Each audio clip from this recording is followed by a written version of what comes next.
Chapter 184 to 186. Merveille. Strong world. He succeeded.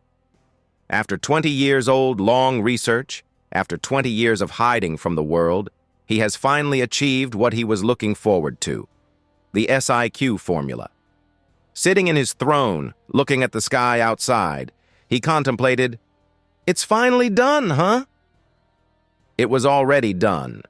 Hiding for 20 years is finally paying off. He wouldn't attack the world yet. He needs to wait for 5 more months, so that he can make alliances with other pirates.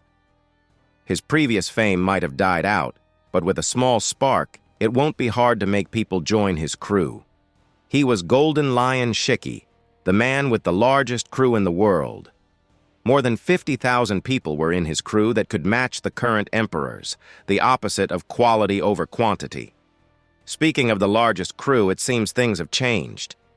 This wasn't his era anymore, but he didn't expect the brats to match, let alone surpass his prime days. He knew about Kaido, one of his early crewmates, that man has about 25,000 people under him, only half as his prime days, something scoffable considering he is one of the so-called emperors. Up until a few years ago, Kaido was the closest to him. But now, there is this kid who not only matches him, but even surpasses him slightly, Sky Emperor Amon. Without even counting his alliances with his kingdom soldiers and organization members alone, he has around 60,000 people under him, an astonishing number, he had to acknowledge. Just with this, the child emperor has earned a little, just a tiny bit, respect and interest from him. If he had a chance, he won't mind forming an alliance with the child. Though, power usually brings arrogance, especially when it's handed to a child no more than 20, so I wonder if he is up to my standards. I just hope he doesn't cause any problems for me, considering he is the only nail in my way since he is the only emperor ruling over paradise. Shiki thought, humming to himself as he floated from his seat. Doesn't matter. If he is a nail that sticks out, I would just hammer him down. For now, let's follow the plan. Shiki floated from his seat and headed out of the throne room, wanting to rest with some ladies. Somewhere, 5 more months. Calculating the canon timeline, Shiki should have made a move 5 months later. Amon thought, sitting on the edge of the ship while Robin's head rested on his chest.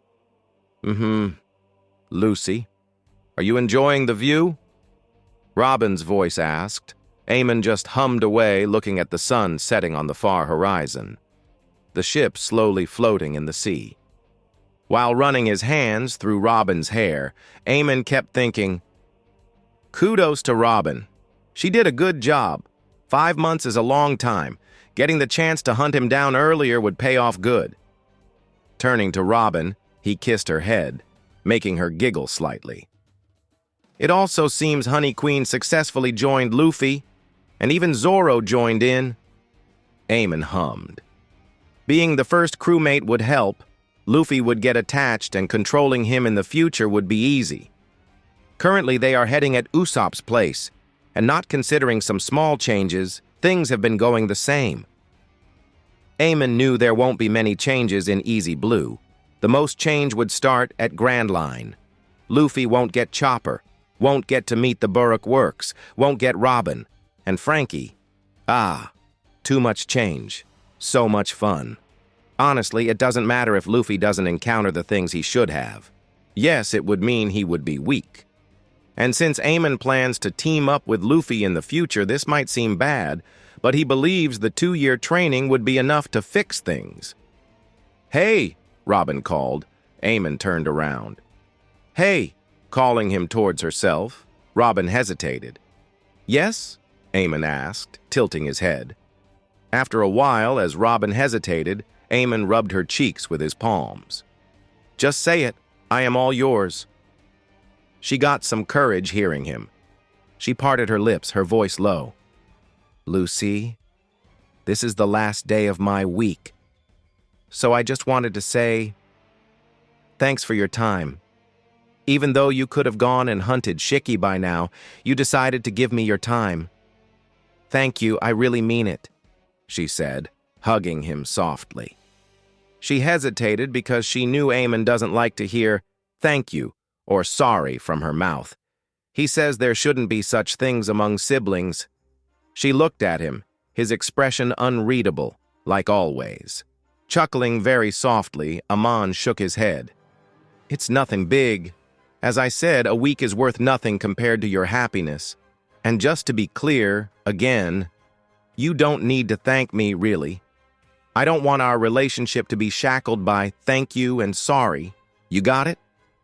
Smiling to him, Robin leaned forward and kissed him softly. As you say, my lord, she said, making Amon laugh it out. For starters, you need to reward your slave when she does a good job, otherwise she would become unpleasant to be around. That's the first rule of owning a slave. Robin was a slave, nothing more than that. She was just a slave worth more than others in his eyes, and that's only because of her value. Anyway, no evil thoughts. Time to move out. I already wasted 7 days with her. Time to use my time more efficiently.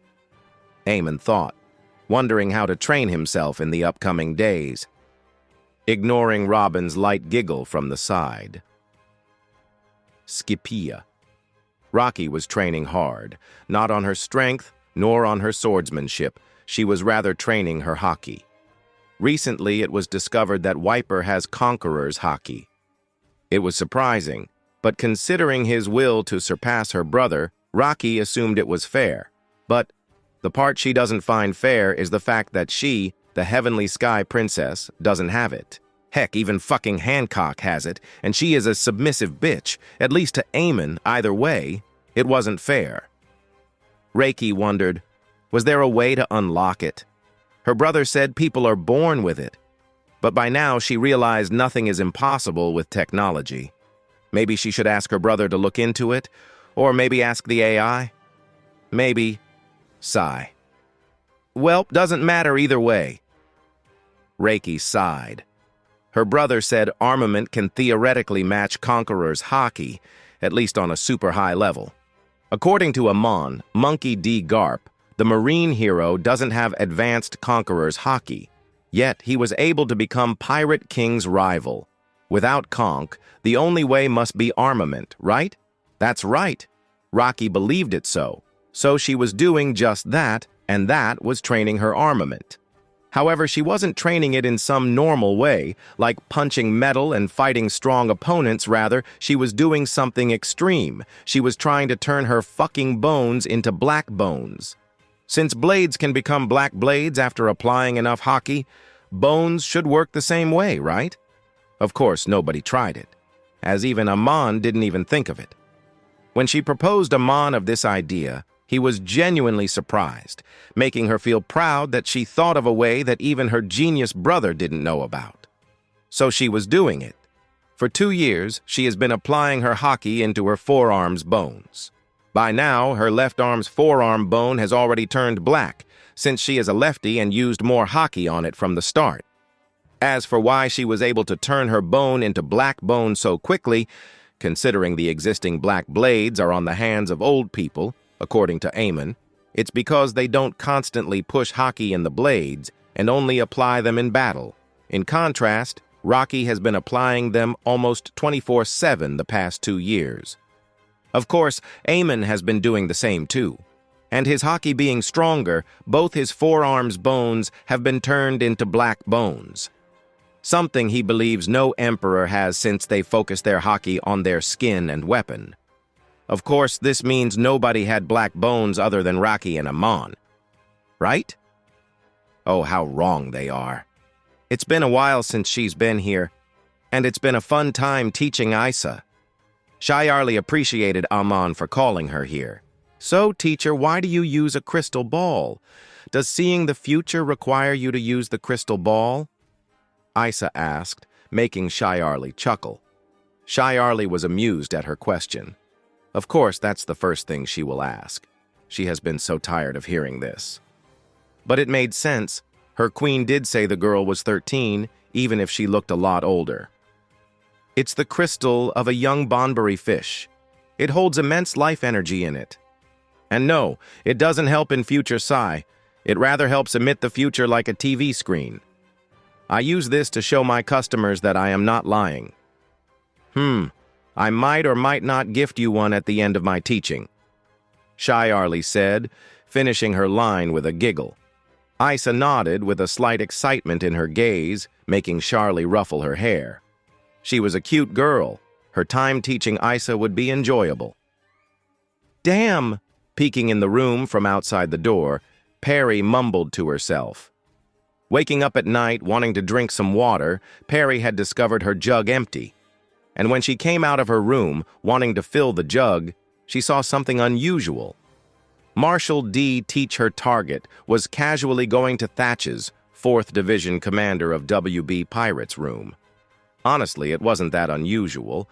They might be wanting to discuss something, or maybe play chess. Anything might be the case here. However, Perry was specifically ordered to watch out for this exact scenario. So she very quietly followed him, and what she saw shocked even her brainwashed mind. I wonder how Whitebeard will react with one of his sons killing another, Perry thought, holding back a laugh. Her master would like this news. Looking in front, as Blackbeard took out the bloody dagger from Thatch's chest, Perry decided it was time to go. Her ability to hide won't help when Blackbeard comes out of the room and meets her face to face after all. Random hotel, New World. Amazing. Amon smiled as he put down the tone dial on the bed. He certainly didn't expect to wake up so early in the morning from a phone call, but the news was enough to make up for it. Perry has been with Whitebeard Pirates for years now, and her time of the report is usually every week. So when Amon saw her call 3 days before the usual date, he knew something was up. He had also guessed what that might be since Luffy has started his journey already. Finally, Blackbeard did it. Amon chuckled while stretching his body. Honestly, I can't wait to experiment on his body. I want to know his secret to 3 fruits, and also his secret on the fact that he had hurt fucking Shanks. Frankly, hurting Shanks isn't even a big deal, since he got hurt by a fucking Sea King, even though willingly. But the big deal was how weak Teach acted with Ace. Was he the same man who injured Shanks? What is his secret behind it? He surely doesn't have super strong hockey, or he would have thrashed Ace. So does that mean a strange technique? Most likely. Amon wasn't impatient, though. To make things run smoothly, he needs to force things to go according to the plan. Ace is supposedly very pretty this time around. He has all types of hockey, too. The current Blackbeard won't be able to stop him even with his fruit, unless a certain someone intervenes. Getting up and sitting on the edge of the bed, Amon then looked beside him, Robin's naked body lying there silently. Yawning to himself, Amon walked to the bathroom to take a shower. Skypea, days later. All right, Amon paused, looking ahead. Several days have passed since his date with Robin ended. Now he has prepared enough and finally decided to attack the Golden Lion Pirates once and for all. Do you guys know why I called you now? In front of him, 4 of the 7 deadly sins were gathered, standing straight respectively, except for Rocky, who was sitting on the floor with a bored gaze. Maybe, Rocky replied, munching on some French fries. Not that it's hard to guess with you suddenly giving Robin 7 days of your time. Did she do something great, like finding the location of Shiki? Tada, Amon smiled at her. 10 points. Nice guess. Stop it. It's cringe, Rocky stated, making Amon chuckle. Either way, you want to attack Shiki now? Shut up and listen quietly, Amon ordered, leaning back on the chair as Rocky groaned, though she complied with him. Along with you 4, I and Otama will also go. We 6 would be the only people on this raid. While everyone nodded, Rocky raised her eyebrow. Don't you think it's a bit too much? This is not like a test either since you are going. Isn't you alone? Or you and me enough? Not necessarily. Shiki's main weapon is his animals. If they rampage all at once, nor I or you would be able to stop them. Well, at least without killing them. Amon finished, and with a small frown, Rocky nodded in understanding. Oh, and Sumi. Amon turned to Sumi, making her straighten her posture. My sin of greed. I would be watching you the whole time. I want to be sure that selecting you as a sin was the right choice. Sumi managed to climb the ladders and grab a seat in the sins. It's been 2 months since then, so Amon was still very interested in his choice. Amon doesn't want the sins to become like the division commanders like Whitebeard pirates. He wants each 7 of them to be as strong as the beast pirates' calamities or Big Mom pirates' sweet commanders. Other than Sumi, the other 5 sins have enough power to reach that level, but Amon wasn't quite sure if Sumi was there too. I will make sure to prove you didn't make a rash decision, my kami, Sumi said with a light bow, revealing her cleavage slightly. Raising her head with a grin, she locked her gaze on his eyes. I will try to overshine the other sins. After that, Uruj, Rocky, and Sumi asked more questions, mostly about the details of what they would be attacking. They are strong, but Amon taught them to be cautious, to not underestimate anything, more so the rival of Pirate King himself. All this time, Hancock stayed silent, making Amon observe her for a second. Amon parted his lips after shifting his gaze from Hancock. This bitch? Again? Why? After an internal sigh, Amon stated, All right, everyone, leave for now. We will leave for Mervale tomorrow. Take as much preparation as you need. We will meet in the morning. Oh, Hancock, stay behind for a while. As you wish. With a nod, everyone turned around and left, leaving Amon and Hancock behind. Looking ahead as Amon ordered with a slight coldness in his tone, she froze. Pet, come here. Pet. He called her Pet, something he has been doing for a few months now. Yes, she was just a pet. Nothing more. A pitiful pet serving her owner. But why did the thought make her heart beat faster? After a second, she slowly walked closer to him. Get on all 4 like a dog, Amon ordered, as she did it after a slight hesitation. From down below, she looked up, meeting his red eyes, looking down at her like the slave she was. He raised his right foot and placed it on top of her head, ordering, Bark!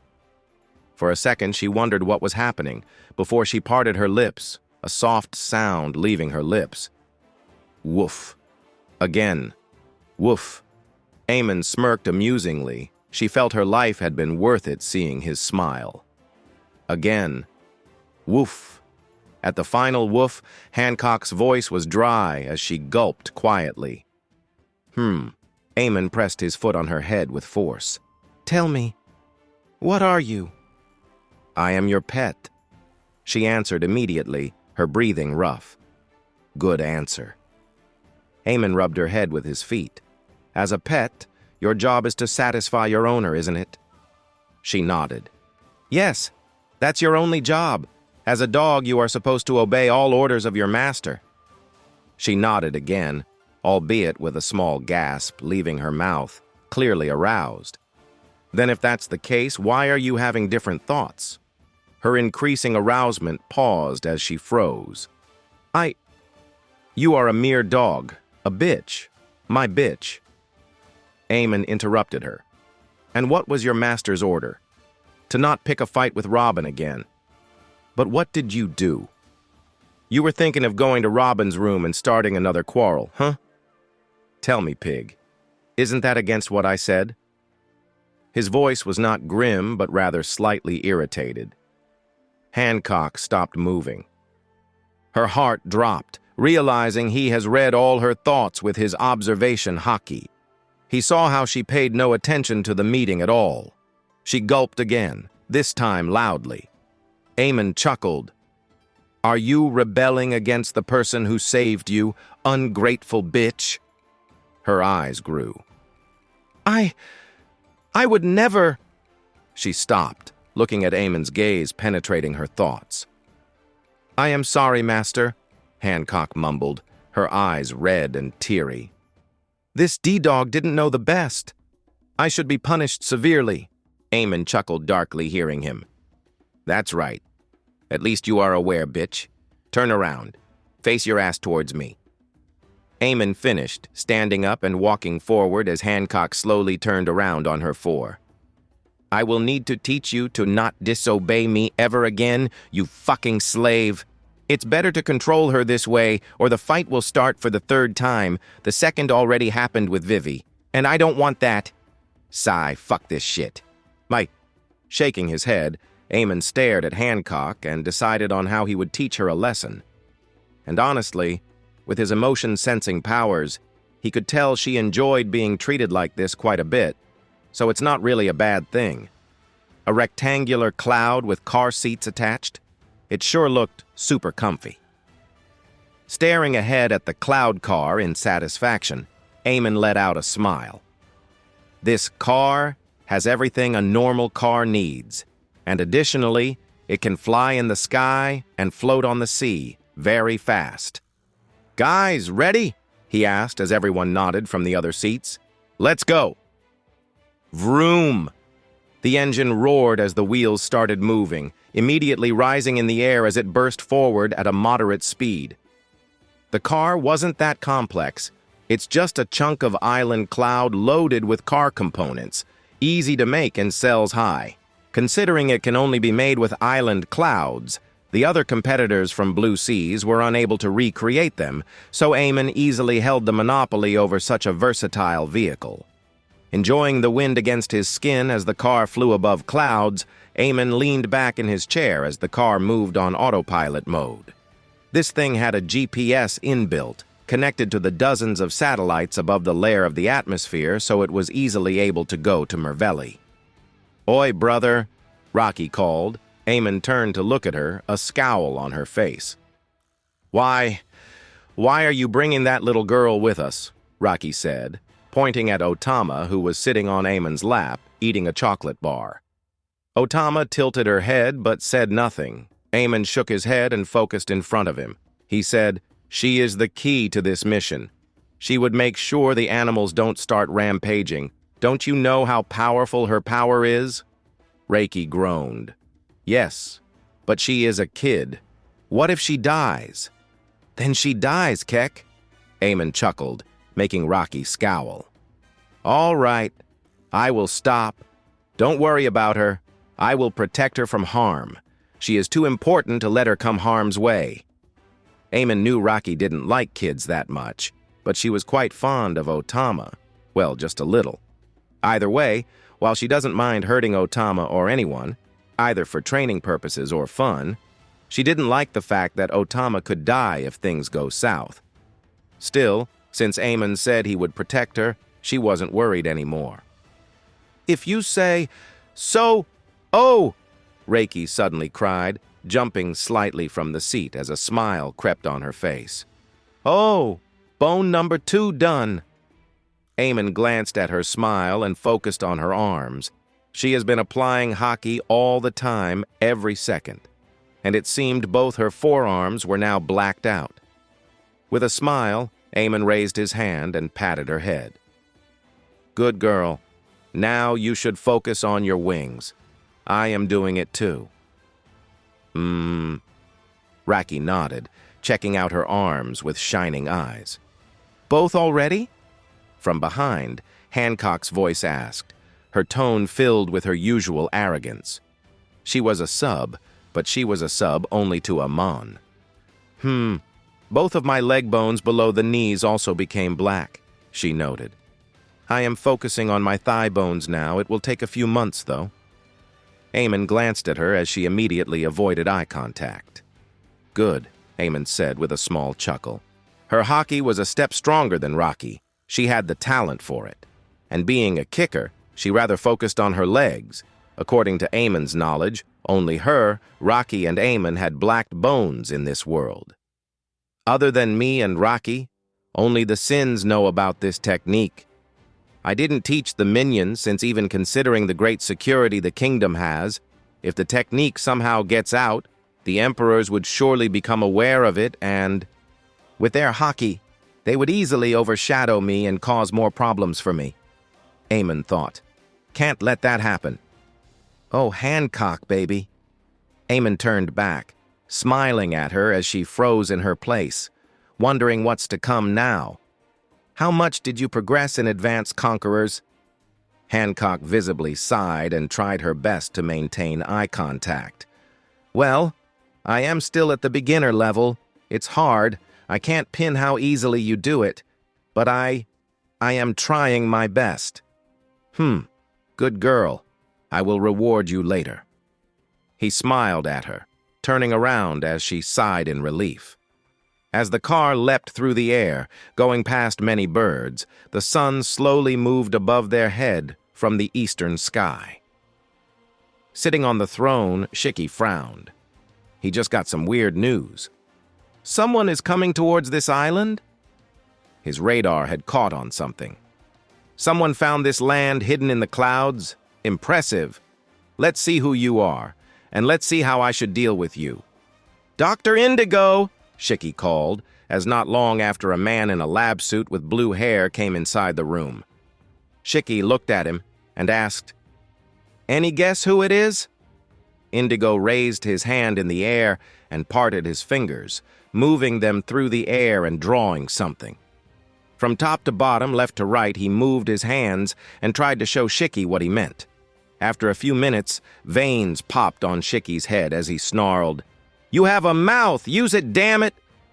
"Okay," Indigo immediately replied, making Shiki fume. "And no, sir. I would prepare the animals just in case. Maybe it's Kaido. He is one of the only ones who can move so fast through the air. It would be bad if it was him." Kaido had a good relationship with Shiki, but that was the past. Their last meeting ended in a fight, and that was 20 years ago, but Shiki didn't believe it was Kaido. "It's not him. I have a gut feeling," Shiki said, leaning back and resting his head on the chair. "Now leave. My head is hurting. I should preserve some strength for the possible fight." Piro, alrighty." Indigo laughed and walked out, his shoes squeaking on his every step. Just as Shiki's eyes followed Indigo's body, leaving through the door, his eyes sprung up as sensed something. Immediately, something large and fast came crashing into the throne room, breaking the walls. "Roar!" A roar deeper than any animal on the island startled Shiki off his seat as he looked at the face of a dragon in front of him. "Kaido?" he asked, floating up with a frown on his face. "What are you doing here, brat?" Before he could react, the dragon head whipped as it went for a bite, catching Shiki off guard and devouring his body in its mouth. "Seriously? What's up with this bitch?" "Oi, will you stop trying to get in my head?" Short Motor yelled towards the ground, towards the outer force that has been trying to get in his head. "My head is protected, super protected. I am a genius scientist. You think I never planned against a supercomputer trying to hack into me?" No answer came for the first few seconds. But soon enough, a buzzing drone came flying closer to him as the voice of another robot sounded out. "That's why I am trying to break into you, to try and see what my limits are." "Is this boss's order?" Motor groaned. "Fine, do it. Try as much as you like, just a heads up. I am super secured. I am a tech god." He turned around and stomped his way out. This bitch was ordered to hack into him? Fine. He would show why his clones feared his genius. "They don't call me Motor Gang's leader for nothing."